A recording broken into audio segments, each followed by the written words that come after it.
யார் வீடியோவை பார்க்க போகிறோம் அப்படின்னா கிரண் எசேக்கியேல் அவங்களுடைய வீடியோ தான் நம்ம பார்க்க போகிறோம். வாங்க வீடியோக்குள்ளே போகலாம். பெரிய ஒரு அறுவடையை கொண்டு வரட்டும். Will bring forth great multiplication. பெரிய பெருக்கத்தை கொண்டு வரட்டும். In Jesus' mighty name. இயேசுவின் வல்லமை உள்ள நாமத்தில். That seed is going to make a difference. அந்த விதை ஒரு மாற்றத்தை உருவாக்கும். என்னை காப்பார்.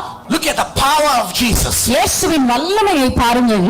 If he has called you, அவர் உங்களை அழைத்திருப்பாரேயானால் he will preserve you. அவர் உங்களை காத்துக் கொள்வார்.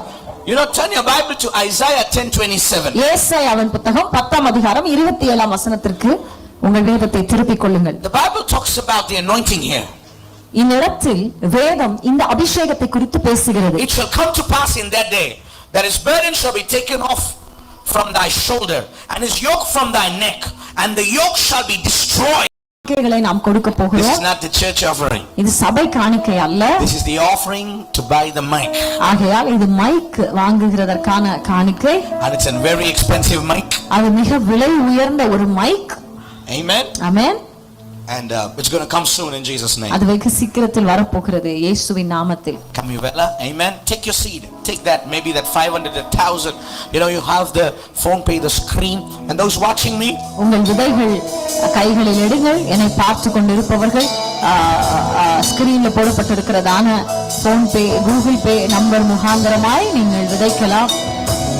இந்த வீடியோவில் வந்து எப்படின்னு கேட்டீங்கன்னா சீடு அப்படின்னு சொல்லி விதையை குறித்து பணத்தை வந்து விதையுங்கள், இது சபைக்கு இல்லாமல் சபைக்கு கொடுக்குற காணிக்கை இல்லாமல் ஒரு மைக் ஒன்று வாங்க போகிறோம் அப்படின்னு சொல்லி ஒரு உருட்டை ஊட்டி இருக்கிறாப்புல. ஆங்கிலத்தில் 2 பேரும் கிரண் எசேக்கியேல் மற்றும் கிரண் எசேக்கியேலுடைய மனைவியார் 2 பேருமே இங்கிலீஷில் பிச்சை எடுக்கிறாங்க.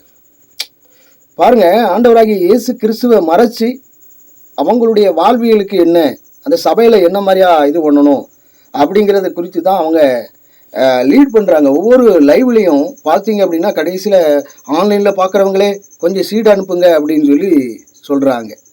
அதாவது வேதத்தின் அடிப்படையில் வந்து இல்லாமலே விதையை எதை ஒப்பிட்டு உண்மையாக சொன்னார், அது யாருக்கு சொன்னார், உண்மையாக யார் இடத்தில் பேசுவார், புரஜாதி இடத்துல பேசினார். ஆனால் சீசர்களுக்கு அது விளக்க உரையாக சொல்லியிருந்தார் இல்லையா? அப்போ நம்மலாம் யார், சபைக்கு கூடி வந்த விசுவாசிகள்லாம் யார் அப்படின்னு பார்த்தா எல்லோருமே ஆண்டவரை ஏற்றுக்கொண்ட விசுவாசிகள், சீசர்கள். அப்போது சீசர்களுக்கு நம்ம என்ன சொல்லணும், கரெக்டாக போதிக்கணும். சரியாக போதிக்கலை அப்படின்னு சொன்னால் நூதன வேத புரட்டன், வேகாதவன் அப்படிங்கிறது அர்த்தம். பாருங்கள், விதைக்கு தேவனுடைய உபதேசத்தில் விதையை குறித்து சொல்கிறார். உபமையாக என்ன சொல்கிறாங்க அப்படின்னு பார்த்தா ஒரு 4-5 வகையான உபமையாக இருக்கிறது. விதை தேவனுடைய வசனம், அது ஒருபோதும் பணமாகாது. புரியுதுங்களா? தேவனுடைய வசனம், தேவனுடைய உபதேசம் அது எப்படி விழுகிறது? வழியருகே விதைக்கப்பட்டவர்கள் வசனத்தை கேட்கிறவர்களாகவும் இருக்கிறாங்க. அவர்கள் விசுவாசித்தும் காக்கப்படாதபடிக்கு பிசாசானவன், அழகையானவன் என்ன பண்ணுறான் அப்படின்னா இரவில எல்லாவற்றையும் இது பண்ணி போடுகிறான், துர்போதனை கொண்டு வருகிறான். இப்படி பல காரியங்கள் அந்த உண்மையில் விதையை குறித்து இருக்கு. ஆனால் இவங்க என்ன பண்ணுறாங்க அப்படின்னா விதைக்கு வேற ஒரு பணங்கிற ஊடாக சொல்லி வர்றாங்க. அப்போ நூதன வேத புரட்டர்கள் இவங்கெல்லாம் என்னன்னு கேட்டிங்கன்னா ஆண்டவராகிய இயேசு கிறிஸ்துவை மறைச்சி பணம் தான் இம்பார்ட்டண்ட்டு, வாழ்க்கையினுடைய பெருக்கம் தான் இம்பார்ட்டண்ட்டாக அவங்க இது பண்ணுறாங்க. பாருங்கள், நீங்கள் எரேமியா தீர்க்கதரிசன புஸ்தகத்தை நீங்கள் முழுசாக வாசிச்சிங்க அப்படின்னு சொன்னால் இன்றைய கால ஊழியர்கள்லாம் என்ன மாதிரி பண்ணுறாங்க, சபை மக்கள்லாம் என்ன மாதிரியான கேட்டகரிஸ் வேஸில் பயணிக்கிறாங்க அப்படிங்கிறது தெளிவாக தெரியும். இப்போ பாருங்கள், இவங்க வந்து எப்படின்னு கேட்டிங்கன்னா ஃபுல் பிட்டில் நின்றுட்டு ஃபோனில் இது பண்ணிக்கிட்டு இருக்காங்க. பைபிளை எடுக்கணும், பைபிளை எடுத்து வாசிக்கணும். ஏன்னா ஆண்டவர் ஏசாயா புத்தக சுருளை எடுக்கிறார், சுருளை எடுத்து ஆண்டவர் நிறைவேறிட்டு அப்படின்னு சொல்கிறார். அப்போது நமக்கான கொடுக்கப்பட்ட பைபிளில் நம்ம முன்னுதாரணமாக இருக்கணுமா இல்லையா? புரியுதுங்களா இல்லையா? இப்போ நான் பைபிளை எடுக்காததுக்கு காரணம் என்னென்னா எல்லாத்தையுமே ஒரு ப்ரிப்பேர்டாக இதில் போட்டிருக்கிறதுனால இதில் டக்குன்னு வாசிச்சிடலாம், அதெல்லாம் டக்குன்னு இது பண்ண முடியாது. சரி, உங்களுக்கு தெளிவாக தெரியணும், டக்குன்னு புரியணும் அப்படிங்கிறதுனால, இல்லைன்னா அரை மணி நேரம் ஆகும் அந்த வீடியோனுடைய கண்டென்ட். புரியுதுங்களா? கர்த்தருக்கு ஸ்தோத்திரம். அதாவது எப்படின்னு கேட்டிங்கன்னா அமெரிக்கா தேசத்தில் ஆப்பிரிக்க தேசத்தில் மிகப்பெரிய சபை. அந்த சபையில் வந்து எப்படின்னு கேட்டிங்கன்னா வாரம் ஞாயிற்றுக்கிழமை ஆனால் கூட்டம் அலமோதிக்கிட்டு இருக்கும், ட்ரம்ஸு வாசிப்பு அப்படின்னு சொல்லி ஒரு என்ன சொல்றது, ஒரு விழாக்கோலம் பூண்ட மாதிரி இருக்கும். இயேசுவை தான் மையப்படுத்தி அவங்க பாட்டும் பாடிக்கிட்டு கூச்சலும் குழப்பமா அப்படியே கூச்சலும் ஒரு ஆட்டமா இருந்திருக்கிறாங்க. அப்போ இந்த ஒரு வருஷமா அதாவது ஒருத்தர் வந்து அப்படியே உள்ள போயிடலாமா அப்படின்னு சொல்லிட்டு ஒரு வருஷமா சபையை அப்படியே சுத்திக்கிட்டே வரும்போது ஒரு நாள் இன்னொரு நபர், ஒரு சகோதரன் வந்திருக்காரு. லேட்டாக வந்த உடனே உள்ளே போக முடியல. அப்படியே 4 நேரம் ரவுண்டாக சுற்றுறாங்க. அப்போ அந்த சகோதரன்ட்ட வந்து அவர் கேட்குறாராம், யார் நீங்கள் எவ்வளோ நாளாக சுற்றுறீங்க? நான் 1 வருஷம் ஆச்சுப்பா, நான் உள்ள சபைக்குள்ளேயே போக முடியல அப்படின்னு சொன்னாராம். அப்போ நீங்கள் யாரியா அப்படின்னு. அப்போ நான் தான்ப்பா இயேசு கிறிஸ்து, நான் தான் இயேசு கிறிஸ்து. என்னதான் அவங்க வழிபடுறாங்க, ஆனால் நான் அங்கே உள்ளே போக முடியல. அந்த அளவுக்கு சில காரியங்கள் எல்லாம் பண்ணி கொண்டு இருக்கிறாங்க அப்படிங்கிற காரியமாக இருக்கு. இந்த உதாரண கதையை தான் நான் சொன்னேன். அப்படி சபைகளில் இயேசுவை அதாவது எப்படின்னா மறைத்து அவங்களுடைய காரியங்களூடாக செய்கிறாங்க. கர்த்தராகிய ஆண்டவரை மறுதலிக்கிறாங்க. யாரை இது பண்ணுறாங்க? இயேசுவை மறைக்கிறாங்க. பைபிள் வசனத்தை மறைச்சிட்டான்.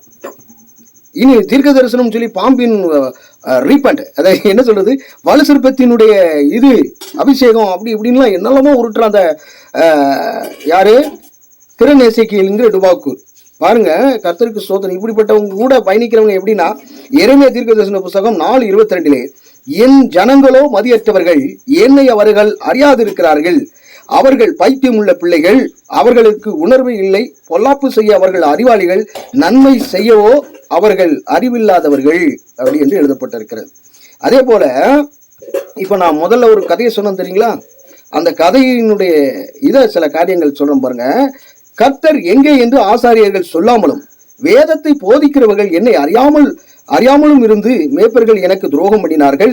தீர்க்கதரிசிகள் பாகாலை கொண்டு தீர்க்க தரிசனம் சொல்லி வீணானவைகளை பின்பற்றுகிறார்கள். பாத்தீங்களா? அப்போ இந்த எரேமியா தீர்க்க தரிசன புத்தகத்துல நீங்க முழுசா அப்படியே வாசிங்க அப்படின்னு சொன்னா, இன்றைய கால ஊழியர்கள்லாம் எப்படிப்பட்டவங்களா இருக்காங்க, இன்றைய கால மக்கள், ஆசீர்வாதத்தை தேடி ஓடுகிற மக்கள், அற்புதத்தை தேடி ஓடுகிற மக்கள் எப்படிப்பட்டவர்களா இருக்கிறாங்க அப்படிங்கறத நம்ம வாசித்து பார்க்கலாம். பாருங்க, கர்த்தருக்கு ஸ்தோத்திரம். எரேமியா தீர்க்க தரிசன புத்தகம் 2:6 என்னை விட்டு தூரப்பட்டு மாயையை பின்பற்றி வீணராய் போகிறதற்கு என்னிடத்தில் என்ன அநியாயத்தை கண்டார்கள் அப்படின்னு பாருங்க. ஆண்டவராகிய இயேசு கிறிஸ்துவானவர் உபதேசத்தை தந்திருக்காங்க, அதன் ஊடாக நம்ம பயணிக்கணும். பட் இவங்க என்ன பண்றாங்க அப்படின்னா, நியாயப்பிரமாண வாக்குத்தத்தங்கள், நியாயப்பிரமாண காரியங்கள் ஊடாக மக்களை திசை திருப்பி அவங்களுக்கு தேவையான பணம், அவங்களுக்கு தேவையான ஆடை ஆபரணங்கள், இந்த ட்ரெஸ்ஸை பார்த்தீங்க அப்படின்னா ஒரு மேட்சிங்காக போட்டு வந்திருக்காங்க. என்னன்னா அந்த ஃபுல் பிட்டு நின்று படுக்காய்த்தனமா பண்றாங்க. அப்போ எப்படி பாருங்க, ஆண்டவராகிய இயேசு கிறிஸ்துவனுடைய பிரதிபலிப்பு இல்லை. என்ன சொல்றான், அப்படி இப்படின்னு எதெல்லாமோ சீனை காட்டி அந்த சகோதரி வந்து அதுக்கும் டிரான்ஸ்லேட் சொல்லி கொடுக்குறாங்க. எந்த வகையான உருட்டு அப்படிங்கிறதே தெரியல. ஆண்டவரை பிரதிபலிக்கிறாங்களா அப்படின்னு தெரியல. என்னமோ அவங்க தான் ஆண்டவர் மாதிரி அப்படி நடந்துக்கிறார்.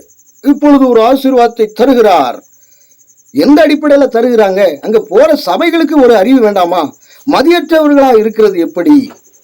ஆண்டவர் சொன்னார்ல, நீ இதெல்லாம் செய்ய, அந்த மாதிரிலாம் பண்ணு, வை, உபதேசத்துல நிலைச்சிரு அப்படின்லாம் சொன்னார்ல. அப்ப ஏன் அதை நமக்கு கொடுக்கப்பட்ட பைபிள்ல எழுதப்பட்டிருக்கிறதை அது ஏன் நம்ம கவனமா இது பண்ணல, வாசிக்காம அதனூடாக யோசிக்காம போனதுன்னு?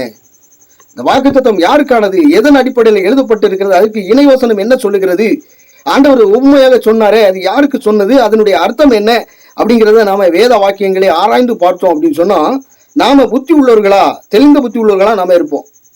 புரியுதுங்களா இல்லையா? அப்போஸ்தலர் நடவடிக்கைகள்ல நீங்க வாசித்து பார்த்தீங்க அப்படின்னு சொன்னா, அவங்க வேத வாக்கியங்களை ஆராய்ந்து பார்த்ததினாலே அவங்க எல்லா விதத்திலும் நற்குணசாலிகளாக இருந்தார்கள். அப்போ நம்ம நற்குணசாலிகளா இருக்க முடியும். இவங்க என்னன்னா, ஒன்றும் பிசாசை எடுத்துக்கிறாங்க, பிசாசை உபதேசம் பண்றாங்க, மறைவா பிசாசை கொண்டு வராங்க. பிசாசு அதை பண்ணிடுவான், இந்த பண்ணிடுவான், அதை பண்ணிடுவான். நம்முடைய ஆண்டவர் எப்படின்னா எல்லாத்துக்கும் அப்பாற்பட்டவர். அவருக்கு முன்பதாக எதிரியோ எந்த காரியமும் எவனும் நிற்க முடியாது. புரியுதுங்களா இல்லையா? இயேசு இடத்தில் யாரு நிற்க முடியும்?